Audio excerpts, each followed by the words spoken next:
ચાલો બાળકો, આજે આપણે ગણિતની અંદર એકમ 12 બજાર એકમની અંદર આપણે નાણાં વિશેની વાત કરીએ. નાણાંમાં રૂપિયા, પૈસા, છૂટા પૈસા, નોટો તમે હાલ જોઈ રહ્યા છો. પછી હું તમને બધી નોટો વિશેની પૂરેપૂરી માહિતી આપું છું કે કયા સમયે કેવી નોટ હતી ને હાલ કયા છે. તો આપણે પહેલાં હાલમાં જે ચાલુ છે નાણું અને છૂટા સિક્કા ચાલુ છે એ આપણા હાલની અંદર છૂટા સિક્કા અને રૂપિયા. છૂટા સિક્કા કયા કયા હોય તો જુઓ, છૂટા પૈસા હાલની સ્થિતિ પ્રમાણે 1 રૂપિયાનો સિક્કો છે ને? છે કે ના બોલો? બરાબર. 2 રૂપિયાનો સિક્કો છે કે નથી? છે. પછી 5 રૂપિયાનો સિક્કો છે. હા. 10 રૂપિયાનો સિક્કો, 20 રૂપિયાનો સિક્કો. કુલ સિક્કા કેટલા થયા? 5. પછી ત્યારબાદ આપણે નોટો તરફ આવીએ તો નોટો 1 રૂપિયાની નોટ ચાલુ જ છે પણ આપણે જોવા મળતી નથી. 2 રૂપિયાની પણ નોટ ચાલુ જ છે પણ જોવા મળતી નથી. આપણે 5ની જોઈ છે, 10 રૂપિયાની નોટ, 20 રૂપિયાની નોટ, 50 રૂપિયાની નોટ, 100 રૂપિયાની નોટ, 200 રૂપિયાની નોટ, 500 રૂપિયાની નોટ, 2000 રૂપિયાની નોટ. બરાબર. એમાં કુલ 10 નોટો હોય છે. કેટલી? 10 નોટો હોય છે અને સિક્કાઓ 5. 10 ને 5નો સરવાળો આપણે કરો, 10 ને 5 કેટલા થયા? 15. તો પહેલાં તમને નોટ વિશેની હું માહિતી આપી દઉં છું. ચલો, હવે હું નોટો નીકાળું છું.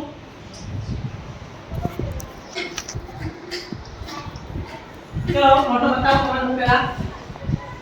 ચલો, આ તો તમે લાયા હતા એ નોટો જ છે. પેલા જયદી બધા જો ભાઈ, આ જયદીએ આપણે લાવ્યો છે. જો 2 રૂપિયાની નોટ આ રીતે હતી. જુઓ, ગુલાબી કલરની દેખાય છે. જયદીલી પકડ. આ જયદીલી લાવ્યો છે. પછી આ 5ની નોટ પણ આ જયદીલી જ લાવ્યો હતો. મોહમ્મદ જયદી. જો પછી આ રૂપિયાની નોટ પર તમે જુઓ. આ રૂપિયાની નોટ પહેલાં કેવી હતી. હાલ આ નોટ ચાલુ છે. પાછું રૂપિયાની નોટ પછી લાવજી 5 રૂપિયાની પણ ચાલુ જ છે.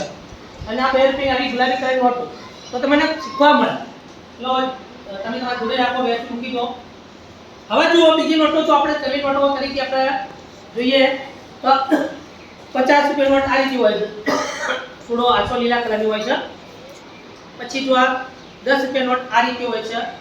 10 રૂપિયા બાદ આ 100 રૂપિયા નોટ પર તમે જુઓ આવો જ કલર હોય છે 100 નો પણ. જુઓ સન. પછી ત્યારબાદ છે આ 500 નોટ. જુઓ છે ને, આ રીતે 500 નોટ પણ હોય છે. આ તો આપણે ભણવા માટે આ ડુપ્લિકેટ નોટનો ઉપયોગ કર્યો છે. પણ તમારે સમજી જવાનું કે નોટો કેવી હોય છે અને કેવા કેવા કલરની અને છૂટા સિક્કા પણ હોય છે. બરાબર. છૂટા સિક્કા તો તમને હવે હું એક મિનિટ બતાવું છું. પણ એક મિનિટ જુઓ, મારા પાકીટની અંદરથી બતાવું છું. ચલો પાકીટ કાઢ્યો મેં. પડી ગયું 5નો સિક્કો. જુઓ આ 5નો સિક્કો, આ 1નો સિક્કો જુઓ. ત્યારબાદ આ 2નો સિક્કો પણ જોઈ લો તમે તો જોતા જશો. આ 2નો સિક્કો અલગ અલગ પ્રકારના, એક નાનો છે ને એક 2નો સિક્કો મોટો છે. બરોબર. આ બધા છૂટા પૈસા. હવે ઓરિજિનલ નોટો પણ થોડી તમને ઉપયોગ બતાવી તો હતી પણ ઓરિજિનલ નોટોનો પણ તમને હું થોડું બતાવી દઉં છું. જો મારી જોડે આ ઓરિજિનલ નોટ છે. આ 500 રૂપિયાની નોટ છે. ત્યારબાદ આ ઓરિજિનલ 100ની નોટ છે. બીજી 100ની નોટ જુઓ. ત્રીસરી 100ની નોટ જુઓ. પછી 50ની નોટ પણ તમે જુઓ. 50ની. બરોબર. ત્યારબાદ આ છે 20 રૂપિયાની નોટ. હવે આપણે ગણતરી કરીએ. તમે મને જવાબ આપજો.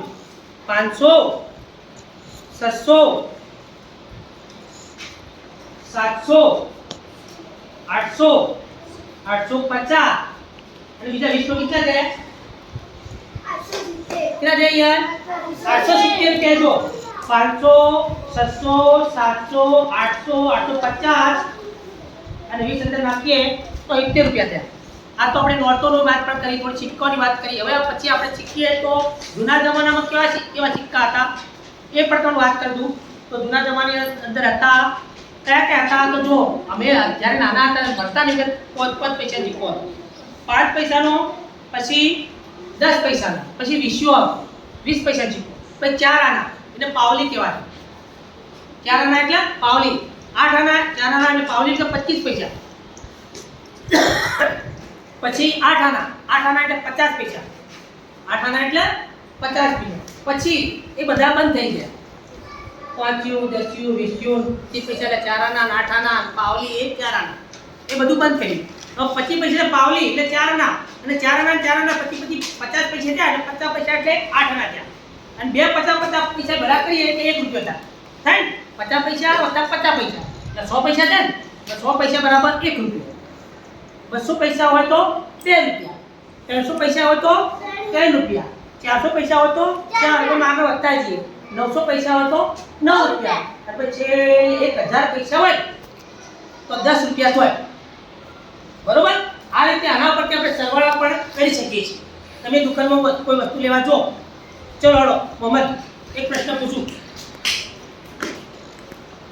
તમારી દુકાનમાંથી પેન્સિલ લાવી છે, પેન્સિલના 5 રૂપિયા છે અને તમારા પપ્પા તમને 10 ની નોટ આલે, તમે દુકાને જો તો પેન્સિલ 5 રૂપિયાની લાવી તો એ વેપારી તમને કેટલા પૈસા પાછા આપશે? કેટલા રૂપિયા પાછા આપશે? તમે 10 ની આપો 5 રૂપિયા પાછા આપો એટલે પેન્સિલની કિંમત 5 રૂપિયા છે તો 5 પાછા આપો. અહીંયા તમે પાડો, તમે દુકાનમાં જ્યાં તમારે નોટ ખરીદવી છે, તમે પણ ઘેરથી 20 રૂપિયા નોટ લઈને ગયા અને નોટ આવતી હતી 10 રૂપિયાની અને વેપારી જોડે ગયા તો 20 ની નોટ આલી અને 10 રૂપિયા નોટ ખરીદી તો પાછા કેટલા છે? 10 રૂપિયા. બસ આ રીતે આપણે જ્યારે નાણાં સ્વરૂપ, નાણું એટલે રૂપિયા પૈસા, નાણાં વગર કોઈ વસ્તુ આવતી નથી, રૂપિયા વગર કશું કોઈ થતું નથી. રૂપિયા એટલે રૂપિયા જ. કોઈ પણ જાઓ તો રૂપિયા શકો તો કોઈ કશું દેખાતું નહીં. રૂપિયા બજારમાં લઈને જો તો ત્યાંથી આપણે વસ્તુ મળે, કોઈ રૂપિયા વગર મળે ને કોઈ વસ્તુ નથી. એટલે જે છે રૂપિયાનું બરોબર ખબર રાખવાની, કયા સમયે અને બરોબર રૂપિયાની અંદર જે વ્યવહાર જે આવે છે કોઈના બધા રૂપિયા પૈસાના એ બરોબર મગજમાં ઉતારવાના અને રૂપિયાની ગણતરી વ્યવસ્થિત કરવાની. આપણા જોડે રૂપિયાનો સિક્કો હોય કે 2 રૂપિયા હોય તો હાથથી રાખવાના પડી. તો આ એક તમને પ્રાથમિક માહિતી મેં આપી દીધી હાલની. બીજું હવે આપણે પછી પુસ્તક પર થોડું કરીએ. ચલો.